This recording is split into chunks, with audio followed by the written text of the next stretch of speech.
Okay, this time we're going to subtract mixed numbers with regrouping, okay?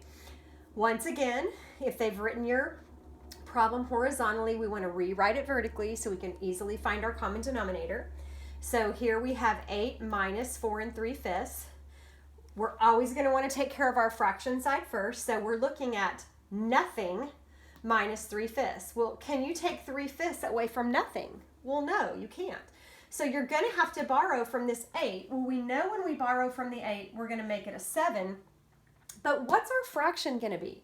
Well, guys, we're always going to want to make whatever fraction, since we get to make it up, since we're borrowing essentially a super one from 8, this one that we're borrowing needs to be in fraction form. Well, if we know it needs to be in fraction form and we know we're going to have to find a common denominator, then we might as well just pick the denominator that we already have.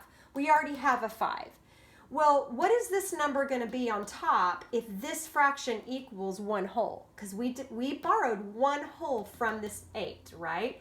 So what number has to be there? Well, think back to our super one, right? If we have a super one fraction, that means the number on the top is the same as the number on the bottom. So we know that 5/5 equals 1, and that's the denominator we need to be able to subtract, okay? So we're ready to subtract. We can take 5 minus 3. So 5 minus 3 is 2. Our denominator stays the same. Can we reduce this? Well, we can't. We can't simplify it because these are both prime numbers, so we know we're finished. So then we have to come back to our whole numbers, and we have 7 minus 4, and that equals 3. So that is our final answer. Okay? For number 2, again, same process. We're going to circle our common denominator, we're going to circle our largest denominator.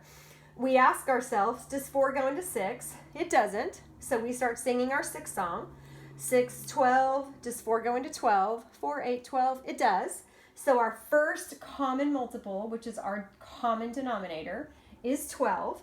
So how did we get from 6 to 12? Well, 6 times 2 is 12, so 3 times 2 is 6, okay? How did we get from 4 to 12? Well, we did times 3. So if we did times 3 here, we're going to have to do times 3 at the top. Again, we are only dealing with our fractions right now, okay? So we have 3 minus 6. Well, guys, we can't take 6 from 3. That's not enough.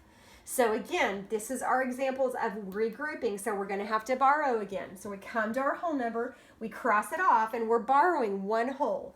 So this whole number is going to become 21, and we're borrowing a whole. Well, if our denominator is 12, then we know we're borrowing, again, a super one. And I know I taught y'all to make a super one box. Just to remind yourself, you're borrowing a super one from this whole number. Well, whatever you're borrowing, again, you know needs to have the denominator of what you already have. Well, you already have a 12 in your denominator, so you know this is a 12. Well, what number is going to be on the top if this is going to equal 1 whole? Well, you know that's 12.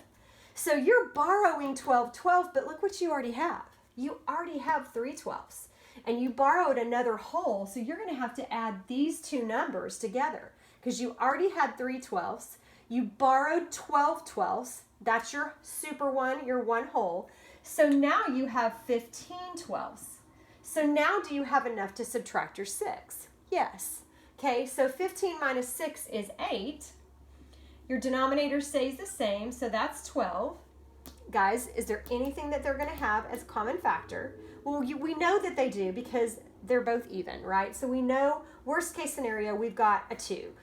Well, what else makes 8? Well, does 8 go into 12? 8, 16? No. What else makes 8? 2 times 4. So 4 is bigger. So does 4 go into 12? Yes.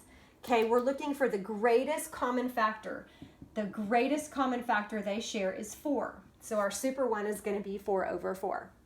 So 8 divided by 4 is 2. 12 divided by 4 is 3.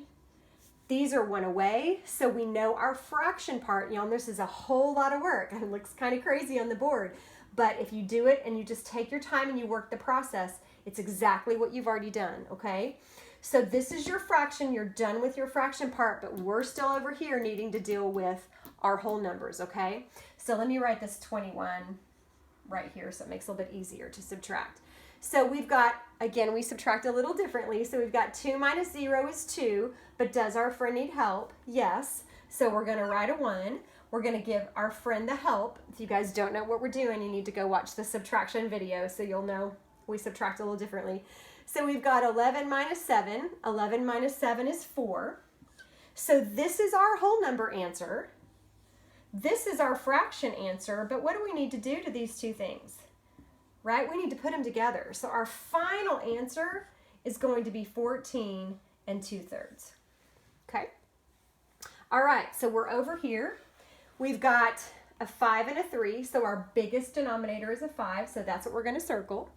Does 3 go into 5? It does not evenly, so we're going to start saying our 5s until we get to a common denominator.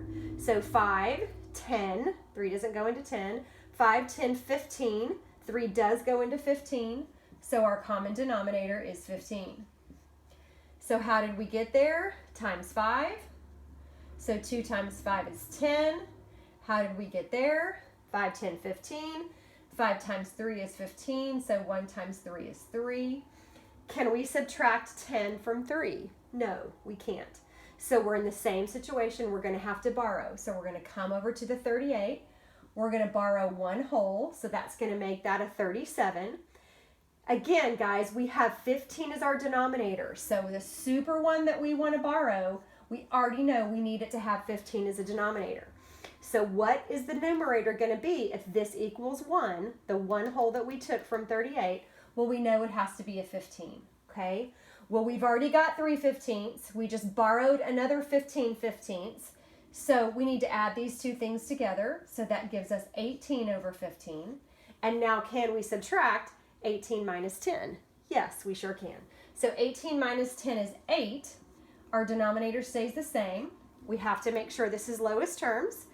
Okay, 8 times 1 makes 8. 8 does not go into 15. 8, 16.